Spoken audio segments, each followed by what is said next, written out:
తాకట్టులో ఉన్న బంగారాన్ని విడిపించి ఆ రోజున్న మార్కెట్ ధర కట్టి మిగిలిన డబ్బును మీకు అందిస్తుంది కొమ్మూరి గోల్డ్.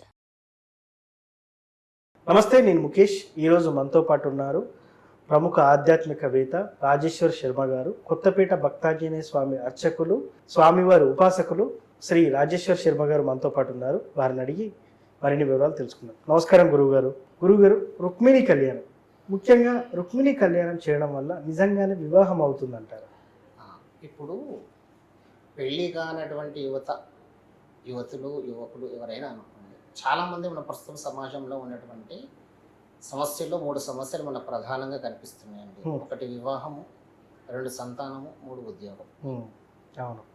ఈ 3టికి సంబంధించినటువంటి సమస్యలు చాలా మార్గాలు ఉన్నాయి దీంట్లో. అంటే ఒక కళ్యాణం చేయాలి, ఒక పెళ్లి కావాలి అంటే చాలా మార్గాలు ఉన్నాయండి. చాలా మార్గాలలో ఒక్కొక్కరు ఒక్కొక్క సాంప్రదాయాన్ని పాటిస్తూ ఉంటారు. ఇప్పుడు మనకు వస్తున్నటువంటి అధిక జ్యేష్ఠ మాసం, అధికం ఫలం లభ్యతని, ఈ అధిక జ్యేష్ఠ మాసంలో చేసేటువంటి కార్యక్రమం ఏదైతే ఉంటుందో ఇది అద్భుతమైనటువంటి రెట్టింపు ఫలితాన్ని ఇస్తుంది. సో ఈ వివాహం కావడానికి గల మార్గాలలో ముందుగా అంటే ఏదైనా కూడా మనకు నవగ్రహ ప్రభావం అనేది ఉంటుందండి. గ్రహాలు భావకుండలిలో కొన్ని స్థానాలలో ఆ గ్రహాలు ఉండాలన్నటువంటి గ్రహాలు కనుక ఉంటే వివాహం ఆలస్యం అవుతుంది. అలాగే సంతానానికి సంబంధించింది కనుక మనం పరిశీలిస్తే, స్త్రీ జాతకాన్ని పరిశీలిస్తే కనుక స్త్రీ జాతకంలో కొన్ని గ్రహాల సాంగత్యం వల్ల ఆ సాంగత్య దోషం ఏదైనా ఉంటే కనుక స్త్రీలకి గర్భస్రావం కానీ జాతకంలో ఉంటుందండి.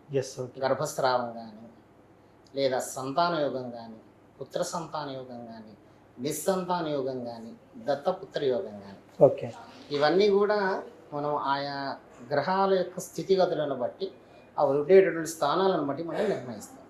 ఇక జాతకాన్ని పరిశీలించిన తర్వాత గ్రహ జపాలు 1, జప తర్పణ దాన హోమాలు అనే 4 భాగాలు చెప్పబడినాయి. అంటే ఒక గ్రహానికి ఇప్పుడు భావకుండలిని పరిశీలించినప్పుడు మనకు కొన్ని గ్రహాలు కొన్ని స్థానాల్లో ఉన్నప్పుడు, ఉదాహరణకు ఒక శని గ్రహం తీసుకున్నాం.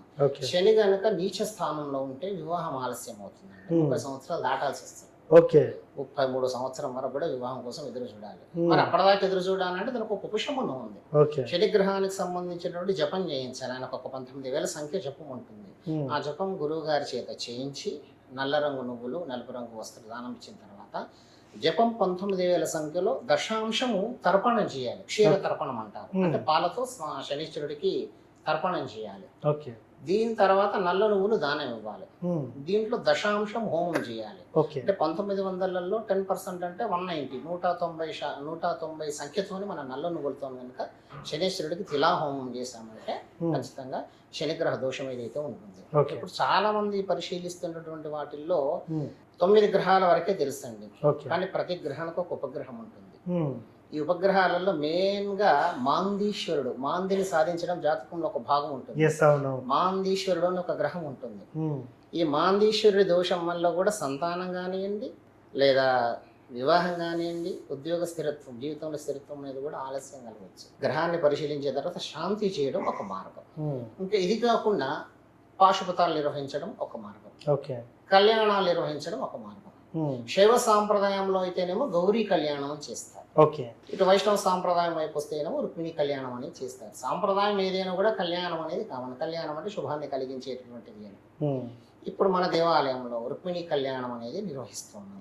కళ్యాణం జరుగుతుందా అని అంటే 2 సంవత్సరాల కింద నేను రుక్మిణి కళ్యాణం చేశానండి. దాదాపుగా 16 జంటలకు చేస్తాను. 16 మంది యువతి యువకులకు కలిపి 16 మందికి చేస్తాను. ఒక్కరికి తప్ప మిగతా 15 మందికి వివాహం జరిగిపోయింది.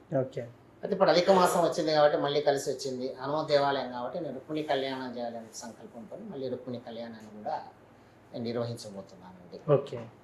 సో రుక్మిణి కళ్యాణం అని చాలా చెప్తా ఉంటారు. అది ఓన్లీ ఆడవారికి అని, ఆడవారు మాత్రమే రుక్మిణి కళ్యాణం చేస్తే మంచి వరుడు వస్తాడని చెప్పేసి చెప్తా ఉంటారు. మంచి వరుడు, మంచి వధువు ఏదైనా కళ్యాణం. ఇప్పుడు వరుడికి వధువుకి మనం కళ్యాణం చేస్తున్నాం. అంటే రుక్మిణి అంటే పేరులోనే ఉంది కదా అమ్మాయి. రుక్మిణి కళ్యాణం ఉన్నప్పుడు కళ్యాణం అంటేనే ఇద్దరికి జరుగుతుంది, వధువుకి వరుడికి జరుగుతుంది.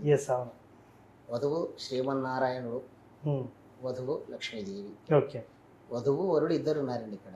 వాళ్ళకి చెందినటువంటి ఆ కళ్యాణ ప్రసాదం కానివ్వండి, కళ్యాణ అక్షతలు కానివ్వండి, వీళ్ళు ధరిస్తే కనుక ఖచ్చితంగా అమ్మాయిలకు అబ్బాయిలకి ఎవరికైనా కూడా ఖచ్చితంగా వివాహం జరుగుతుంది. సో ఎన్ని రోజుల్లో జరగచ్చు అంటారు సార్? 70 రోజులు. 70 రోజులు. అంటే చాలామంది అడుగుతారు కళ్యాణం చేయించుకుంటే నిజంగానే పెళ్ళి అవుతుందా, ఎన్ని రోజులలో అవుతుంది? కొంతమందికి ఆ 70 రోజుల తర్వాత కూడా కాకుండా ఉంటుంది. దానికి కారణం ఏమని చెప్పుకోవచ్చు? దానికి కారణము గ్రహస్థితి ఒకసారి పరిశీలించాలండి. జాతకాన్ని గ్రహస్థితి జాతకానికి సంబంధించిన పరిశీలన. ఇక్కడ చూడండి, జాతకం బాగున్నా కూడా వివాహం జరగకపోవడానికి కారణాలలో ఇంటికి సంబంధించిన వాస్తు కూడా ఒక ప్రభావాన్ని చూపెడుతుందండి. ఓకే. వాస్తు ఎఫెక్ట్ కూడా ఖచ్చితంగా ఉంటుంది మనిషి. వాస్తు లేదు. వాస్తు అంటే ఏంటండి? వస్తువుల యొక్క నిర్మాణము. ఓకే. ఏ వస్తువులు ఎక్కడ ఉండాలి, ఇది వాస్తు అంటున్నారు. కొంతమంది ఈశాన్య భాగం బరువు ఉండొద్దు, బరువు ఉండొద్దు, బరువు ఉండొద్దు. బరువు వాస్తు కాదండి. క్లోజ్ చేయడం వాస్తు, మూసేయడం వాస్తు. వాస్తు పురుషుడి యొక్క దృష్టి అంటే ఈశ్వరుడిది ఈశాన్య భాగం. ఆయన భగవంతుడు ఎప్పుడు కూడా పైకి చూస్తాడు, కిందికి చూడడు. ఆయన కిందికి చూసే అలవాట్లేదు. ఈశ్వర స్థానం నుండి ఆయన నైరుతి భాగాన్ని చూస్తాడు. నైరుతి భాగం యజమాని స్థానం ఎందుకు అన్నారు అంటే, ఈ యాంగిల్లో ఉన్నప్పుడు ఇది అంతా కూడా దృష్టి అంతా కూడా యజమాని స్థానాన్ని చూస్తున్నప్పుడు యజమాని గట్టిగా ఉండాలి. ఓకే. యజమాని గట్టిగా ఉండాలి కాబట్టి ఆయనకు నైరుతి మూలని కేటాయించారు. మరి ఆ నైరుతి మూల ఉన్నత స్థాయిలో ఉంటేనే ఈశ్వరుడు యొక్క చూపు ఈశాన్య భాగం నుంచి నైరుతికి యజమానికి ఉండి యజమాని సంరక్షకుడుగా, యజమాని కుటుంబ సంరక్షకుడు అన్నాడు. యజమాని ఆయన ఈశ్వరుడు రక్షిస్తే, భగవంతుడు రక్షిస్తే ఆయన కుటుంబాన్ని రక్షిస్తాడు. మీరు గమనించండి, ఒక కుటుంబంలో 4 ఉన్నారు, భార్య భర్త 2 పిల్లలు ఉన్నారు. ఎప్పుడైనా భర్త ఒక 3 రోజులు బయటికి వెళ్ళాల్సి వస్తే ఆయన బయటికి వెళ్ళినప్పుడు ఈ ముగ్గురు సరిగ్గా నిద్రపోరు. ఆయన ఉన్నా చేసేది ఏమి ఉండదు. ఆయన ఉన్నాడు ఒక ధైర్యం, అంటే కుటుంబ యజమాని ఉంటే అంత ధైర్యం ఉంటుంది. ఆ యజమానిని సంరక్షించేటటువంటి ఈశ్వరుడు. మరి ఈశ్వర స్థానాన్ని మనం మోసినప్పుడు నైరుతి భాగంలో నిరుతుడైనటువంటి ఎవరైతే లోకపాలకుడు ఉన్నాడో, నైరుతి పాలకుడు ఉన్నాడో ఆయన నిద్రలేస్తాడు. ఆయన రాక్షస తత్వం. అందుకని కుటుంబాన్ని బాధ పెడతాడు. కాబట్టి ఇది హైట్ ఉండాలి, అది మొయ్యాలి, ఈయన చూపు ఆయన మీద పడితే ఆయన నిమ్మడంగా ఉంటాడు, ప్రశాంతంగా ఉంటాడు అనేటువంటిది. ఈ వాస్తుకు సంబంధించిన దోషం ఏదైనా ఉన్నా కూడా వివాహానికి ఆలస్యం అవ్వచ్చు, ఉద్యోగ ప్రయత్నాలు ఆలస్యం అవ్వచ్చు. అంటే 4 కోణాలలో ఆలోచించాలండి. ఒక రుక్మిణి కళ్యాణం చేయిస్తేనే ఈ కళ్యాణం అయిపోతుంది అని అనుకుంటే దోషాలు అవి లేకపోతే ఖచ్చితంగా అవుతుంది. గ్రహ దోషాలకు సంబంధించినటువంటి జపతపరదాన హోమాలు చేసినా కూడా కళ్యాణం అవ్వడం లేదంటే ఒకసారి వాస్తును కూడా పరిశీలించాలి. అంటే చాలా కారణాలు ఉన్నాయండి. అంటే ఇంతకుముందు మనకు విశాలమైన ప్రాంగణం ఉండేది, ఒక 200-300 గజాలు 500 గజాలు 1 ఎకరం స్థలంలో ఇల్లు కట్టుకుంటాడు. ఇప్పుడు ఏమైపోయిందంటే అపార్ట్మెంట్ కల్చర్ వచ్చేసింది. ఇప్పుడు దీంట్లో మేజర్గా మన ఇంటికి సంబంధించినటువంటి దాంట్లో కనుక శల్య దోషం అనేది ఒకటి ఉంటుంది. శల్య దోషం అనేది ఉంది అని అంటే ఆ ఇంటికి సంబంధించినటువంటి ప్రాబ్లమ్స్ అంటే ఇంటి యజమానులందరూ కూడా బాధపడుతూ ఉంటారు. దానికి కూడా రకరకాల మార్గాలు ఉన్నాయి. మత్స్యంత ప్రతిష్టాపన చేసుకోవడం కానివ్వండి, కొన్ని చిన్న చిన్న రెమెడీస్ ఉంటాయి.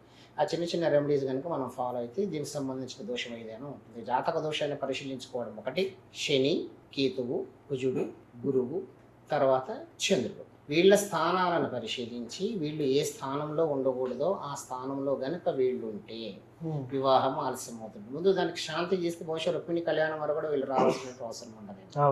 ఇక ఏ దోషం తెలియనప్పుడు మనం చేసేది ఏంటండి అంటే ప్రదోష పూజ. ప్రదోష పూజ అంటే పరమేశ్వరుడు ప్రదోష కాలంలో ఆచరిస్తే అన్ని గ్రహ దోషాలు పోతాయి.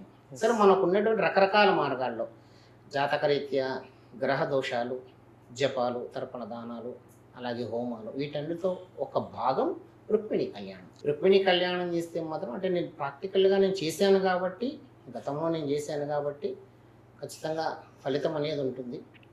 ఒక్క రుక్మిణి కళ్యాణం చేయగానే ఇంకా అవ్వడం లేదు అని అంటే ఇంక కొంచెం గ్రహస్థితిని పరిశీలించుకోవాలి తప్ప ఈ కార్యక్రమాన్ని నేను తీసుకోకూడదు. ఏం చేస్తారంటే ఏం చేసినా ఏమైతలేదు, ఏం చేసినా ఏమైతలేదు అంటే ఇప్పుడు చాలామంది జాతకాలు చెప్తుంటారు. దేవాలయానికి చాలామంది జాతకాల కోసం వస్తూ ఉంటారు. కొంతమంది ఏమో 1-2 సార్లు కండక్ట్ అయిపోతారు, మర్చిపోతారు. కొంతమంది ఏంటి అంటే ఇంకో 2-3 దోషాలు అట్లా పరిశీలిస్తూ వస్తున్నప్పుడు వాళ్ళందరికీ సక్సెస్ఫుల్గా ఉద్యోగ స్థితి కానివ్వండి, తర్వాత దాంపత్య స్థితి కానివ్వండి. ఒక ఆయన వచ్చాడు, ఆయన 8 సంవత్సరాల సంబంధాలు వెతుకుతా ఉన్నాడు, కుదురుతలేదు. ఆయన మీడియాలోనే పనిచేస్తాడు. ఆ మీడియా ఛానల్ పేరు చెప్పాను కానీ ఆయన మీడియాలోనే పనిచేస్తాడు. వచ్చాడు, ఉంగరం చేయించి ఆయనకు స్పెసిఫిక్గా ఆయన జాతకరీత్యా ఉంగరం చూసాం, పెట్టాం, జపాలు చేసాం. అంటే నాకు కాంటాక్ట్లోకి రాలేదు. నేను అనుకున్నది ఏంటంటే మేబీ పని అవ్వలేదేమో, అందుకే కాంటాక్ట్లోకి రాలేదు. 1.5 year తర్వాత అనుకుంటాను కాల్ చేస్తాడు. కాల్ చేసి గురువుగారు ఎలా ఉన్నారు, ఏంటంటే బాగున్నాను, ఎలా ఉన్నావా అని అంటే బాగున్నాను, మిస్సెస్ డెలివరీ అయింది, బాబుని ఎప్పుడు ఇంటికి తీసుకొచ్చుకోవాలని అడిగినాను. అంటే ఏంది చెప్పలేదు, ఏంది మన నాకు పెళ్లి సంగతి అంటే, మీ దగ్గర నుంచి వచ్చాక 1 వారం రోజుల్లోనే పెళ్లి సెటిల్ అయిపోయింది, 22 రోజులలోనే మొత్తం పెళ్లి అయిపోవడం అదంతా కూడా చాలా స్పీడప్ అయిపోయింది. ఈవెన్ నేను మా కొలీగ్స్ కూడా చెప్పేటంత టైం నాకు దొరకలేదు గురువుగారు, ఆంధ్ర వైపు వెళ్ళాల్సి వచ్చింది. అంటే అంత స్పీడ్గా కూడా రిజల్ట్ వచ్చేది. నేను 2016 సంవత్సరంలో ఓకే. హనుమత్ సర్వసేవలు అని చేశానండి. ఆ సమయంలోనే హనుమత్ సర్వసేవలు చేసిన నెక్స్ట్ డేనే శ్రవణ నక్షత్రం కలిసి వచ్చింది.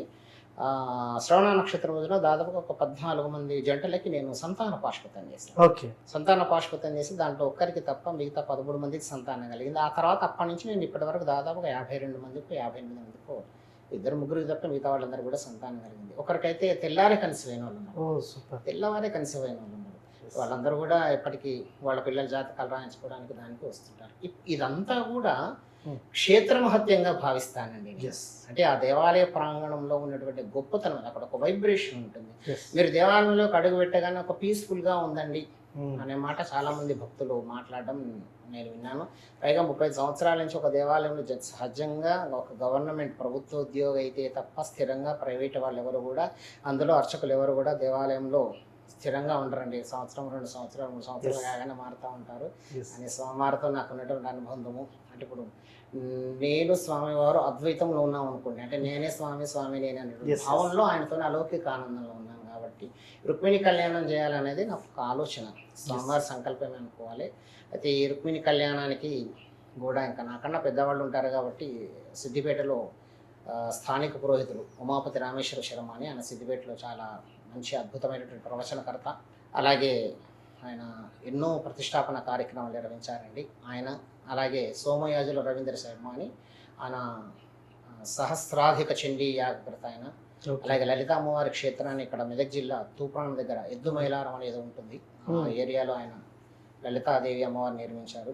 అలాగే యామవరం వెంకటేశ్వర శర్మ గారు మా మేనమామ, వాళ్ళ తండ్రి అంటే మా తాతగారు వాళ్ళ తండ్రి వీళ్ళందరూ కూడా దేవి ఉపాసకులు. అంటే మా తాత వాళ్ళ తండ్రి అయితే డైరెక్ట్గా అమ్మవారితోని సంభాషించేవాళ్ళండి. ఆయన ఊరికి 3 కిలోమీటర్ల అడవుల్లో ఉండేవాడు ఆయన. ఆ మధ్యాహ్నం సూర్యుడిని చూసుకుని మా అమ్మమ్మ ఆయనకి భోజనం తీసుకుని వెళ్ళేది. ఆ టైంలో ఆయన ఆ దారిని అంతా స్తంభింపజేస్తాడు. 3 కిలోమీటర్ల దారిని అంటే ఎట్లాంటి జంతుజాలం ఏమి రాకుండా కూడా స్తంభింపజేస్తాడు. అంత ఉపాసన బలం అండి. ఆయన సర్ప సూక్తం చదివితే నాగపాములు నిలబడేవాట తోక మీద. అద్భుతమైనటువంటి వాళ్ళు. ఆయన మనవాడు ఇప్పుడు యామవరం వెంకటేశ్వర శర్మ, మా మేనమామ గారు ఆయన. ఆయన కూడా దేవి ఉపాసకుడు. ఆయన కూడా మంచి బిరుదులు ఉన్నాయి. ఆయన 3000 దేవాలయాలకు ప్రతిష్టాపన చేస్తున్నారు. సూపర్. వీళ్ళందరి ఆధ్వర్యంలో మా దేవాలయంలో కళ్యాణం చేయాలనేది ఒక అద్భుతమైన సంకల్పం. సో మొత్తానికి రుక్మిణి కళ్యాణం వల్ల ఎటువంటి ఫలితాలు ఉంటాయి, పెళ్లి అనేది జరుగుతుందా జరగదా అనే అంశం మీద చాలా చక్కటి వివరణ ఇచ్చారు గురువు గారు. ధన్యవాదాలు.